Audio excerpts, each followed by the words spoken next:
If you are looking for light modifier for the Godox AD200, which doesn't need the famous S2 bracket to mount on your flash, then let's take a look at the clever little lighting tool that might be the right tool for the job. We reviewed the Godox ADS7 multi-functional umbrella softbox. It's compact, it's fast to set up, and it punches way above its size. Welcome back to the channel. I'm Tony, and let's dive right in. We all like the AD200, but one of the drawbacks we have with this flash is the necessity of using the S2 adapter to attach light modifiers. I wish we will do an adapter like they did for the AD300, which can stay permanently attached. I reviewed this adapter before, and I will put a link below if you want to check it out. The problem with the S2 bracket is the inconvenience of taking it out for storage, and especially when you want to travel with your gear. It works great for what it is and when you set up for a long time, but if you wanna run and gun situations, I think it takes too much time. I want something to attach fast in this situation, and I found this ADS7 online. This is not a sponsor review, it's just my unbiased impression of a product that I bought with my own money. The ADS7 is an umbrella style softbox, and it works with the exposed lamp. It doesn't have any mount, it just have the this little mount for the exposed lamp on the AD200. It's designed for quick setups. It just collapses and you just create back on. It has this silver interior. It comes with a deflector plate, which you can attach it, and it becomes a beauty dish. Also, it comes with a grid and with an outer diffusion. I like this combination because you have like different lighting possibilities in a very quick setup. If you need soft wraparound light for portraits, you can screw in the deflector, and also you can add the diffusion fabric in front of it. So when you use it with the deflector and it becomes a beauty dish, many people think that is a very good light modifier for beauty, but it is not. Beauty dishes are quirky to use because you will have a dark spot in the middle because you are blocking the light, and you have to pay attention where you position it, and to explain how it works it's gonna take too long and is subject for another entire video. Let me know if you are interested to see a beauty dish tutorial in the comments below, and I will work on a video for a tutorial like that. Looking at the trends in portrait photography, it looks for the 2025 people are into saturated color, punchy pics, and movement. This little softbox checks all the boxes, and because it has a small size, it becomes sourcey, and it renders more like a highlight, which will saturate the color and also give you a little bit more contrast.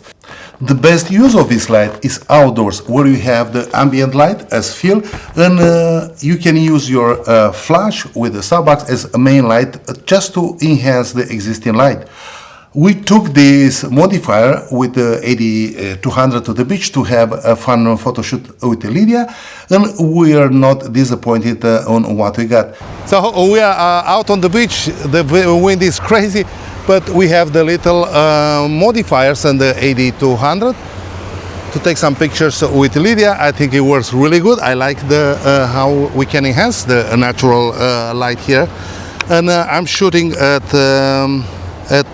ISO 100, shutter speed 500 at 2.8. With this modifier we can cover anything from tight portraits to full-length shots. We're gonna do a couple of each to see how versatile it is, and it works really good. The light levels are pretty low right now, and I like how the colors in the sky change. I'm using a 14 to 35 millimeter lens. I want to have some distortion. I want to get some perspective in this portrait with Lydia, because I like how the dress can fly in the wind. It's super windy, and I want to enhance that movement. I use the little softbox with the AD200, and it works really good because the AD200 has enough power. It keeps up with my style of shooting, and we are able to take some super nice portraits in a very short amount of time. It was hard to record sound on the beach due to the wind and ocean waves, but the technique I used was very basic.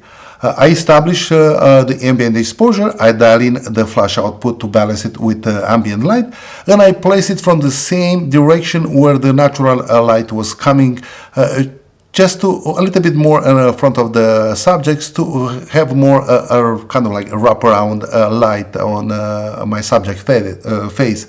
I feathered the light as much as was possible, and because we had a Leo hand holding the light, I asked him to keep the same distance from the subject, and we are able to take super nice pictures in a very short amount of time. I used the Canon R5 Mark II with the 70-200 lens and the 14-35mm lens for a more dramatic look. I like that wide-angle look.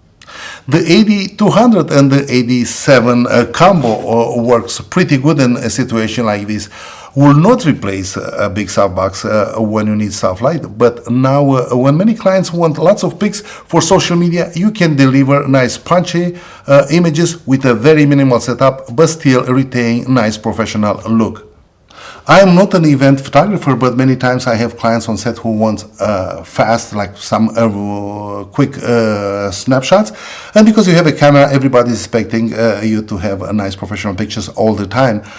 Now I can carry the AD200 with this ADS7 little collapsible umbrella with me, and I can take some quick pictures. If I'm shooting something in a location, this works really good just to chase somebody.